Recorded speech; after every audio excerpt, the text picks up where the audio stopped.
Welcome to the newest edition of Hours and Minutes, where we take hours of information and put it in just a couple of minutes.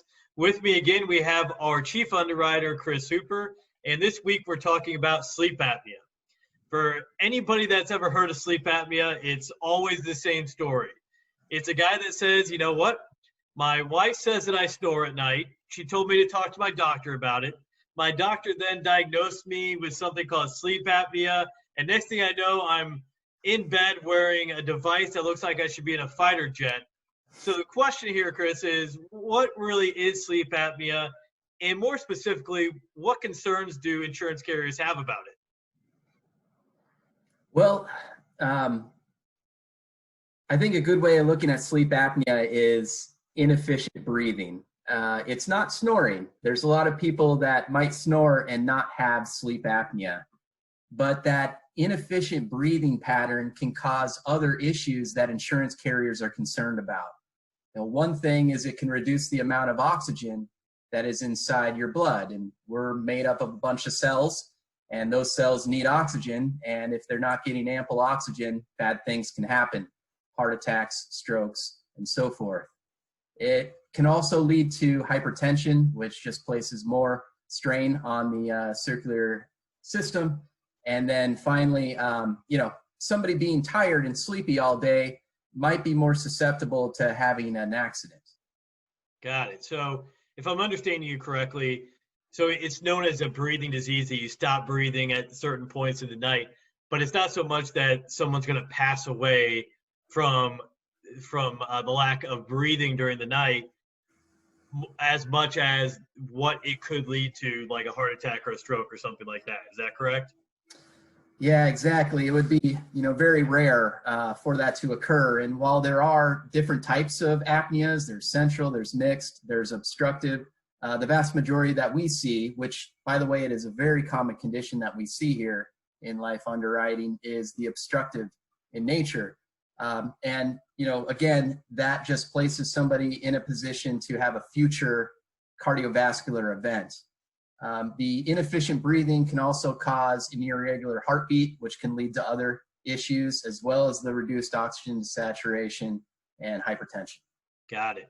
So generally speaking, what range of rate classes are available in this type of situation? And I guess to expand on that, are there other conditions that would make this a better or worse situation that would ultimately affect the life insurance rate class?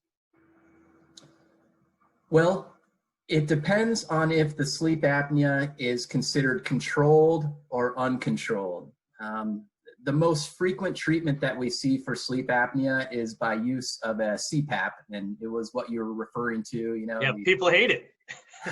Right, and the compliance with that treatment is about 50-50 is what I've heard. So the insurance companies are willing to make aggressive offers on someone who is compliant with that treatment. The medical world is not very, will not quickly state that something can cure something. But in this regard, if somebody is using a CPAP nightly while they sleep, it can cure sleep apnea. It can totally take care of it. But it requires the person to use the CPAP. If we can prove to them that a CPAP is being utilized and there's excellent compliance, there are certain carriers that may offer preferred plus non-nicotine. Most carriers are going to be limited to standard non-nicotine, standard plus. And so knowing which carrier to go to in the first place can save people a lot of money. As for uncontrolled sleep apnea, there's going to be more emphasis on how severe the sleep apnea is. So the carriers are going to take a look at the sleep study, the diagnostic one, the one without the CPAP. They're going to see, the frequency of how many events are occurring, as well as how low that oxygen is going, and other things. And they're going to determine if it's mild, moderate, or severe. And then based off of that, they're going to rate somebody accordingly. As you had mentioned, they're also going to look at the overall cardiovascular risk profile. If somebody has uncontrolled sleep apnea and maybe also has history of coronary artery disease or high cholesterol or high blood pressure, things in that nature, it's going to be a 1 + 1 = 10 sort of situation at the carrier. Meaning it's kind of snowballs on them. Right. If somebody has severe sleep apnea and it's uncontrolled, the insurance carriers view that as a very significant risk, and oftentimes those people are unable to offer coverage unless their behavior changes.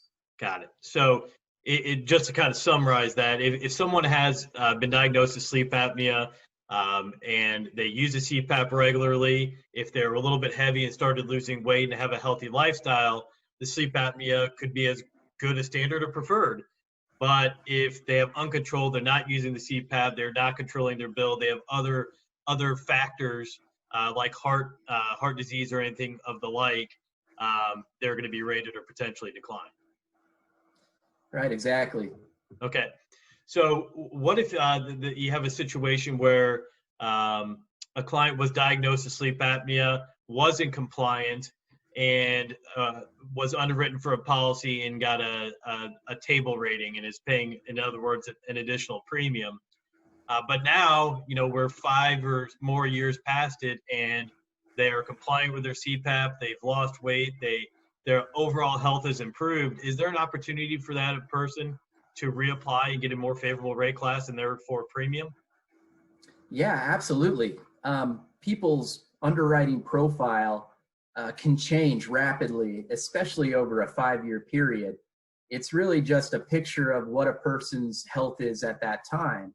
And so in a way where somebody has uncontrolled sleep apnea, if that becomes controlled sleep apnea, we can see dramatic results that can reduce a person's costs associated with the life insurance significantly, going from a table 4 decline all the way up to a preferred plus non-nicotine potentially. Got it. Well, that's very helpful information. As always, thank you for joining us today. If anyone has questions related to sleep apnea, Chris Hooper or Bob Halstead at BUI are the people to call. If anyone has questions they'd like to see on future editions of Hours and Minutes, please email marketing@buiusa.com.